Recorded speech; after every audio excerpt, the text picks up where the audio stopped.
బాలీవుడ్ లోనే కాదు ఇండియాలోనే మొదటి సైన్స్ ఫిక్షన్ సినిమాగా ఆదిత్య 369 స్థానంలో చాలా ప్రత్యేకం. అందుకే బాలకృష్ణ 100కు పైగా చిత్రాల కెరియర్ లో దీనికి మాత్రమే సీక్వెల్, అది కూడా స్వీయ దర్శకత్వంలో చేయాలని ముచ్చట పడుతున్నారు. అలాంటి క్లాసిక్ మళ్ళీ విడుదల కాబోతుందంటే ఇప్పటి జనరేషన్ ఖచ్చితంగా మిస్ చేయకూడదని ఎక్స్పీరియన్స్ అని చెప్పాలి. 1991లో విడుదలైన ఆదిత్య 369 దర్శకులు సింగీతం శ్రీనివాసరావు, ఎస్పి బాలసుబ్రహ్మణ్యం సమర్పణలో శ్రీదేవి మూవీస్ నిర్మించిన ఈ విజువల్ గ్రాండియర్ గురించి కొన్ని ప్రత్యేక విషయాలు తెలుసుకుంటే ఎందుకిది ఇంత స్పెషలో అర్థమవుతుంది. బ్యాక్ టు ది ఫ్యూచర్ లాంటి ప్రయత్నం తెలుగులోనూ చేయాలనే ఉద్దేశంతో భూత, వర్తమాన, భవిష్యత్ కాలాలను కలుపుతూ ఒక లైన్ సిద్ధం చేసుకున్నారు సింగీతం.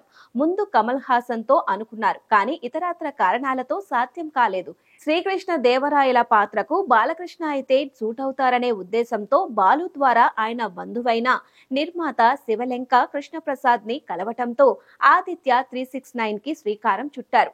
అప్పట్లోనే దీనికి వేసిన సెట్ వర్క్ ని చూసి ఇండస్ట్రీ వర్గాలు ఆశ్చర్యపోయాయి. కొత్త అమ్మాయి మోహినిని హీరోయిన్ గా, బాలీవుడ్ విలన్ అమరీష్ పూరిని విలన్ గా తీసుకుని పక్కా ప్లానింగ్ తో షూటింగ్ జరిపారు. 1991 ఆగస్టు 18న విడుదలైన ఆదిత్య 369 చూసి ప్రేక్షకులు ఆశ్చర్యపోయారు. బాలయ్య లాంటి మాస్ హీరో ఇలాంటి బ్యాక్ డ్రాప్ లో కనిపించడం కొత్తగా అనిపించింది.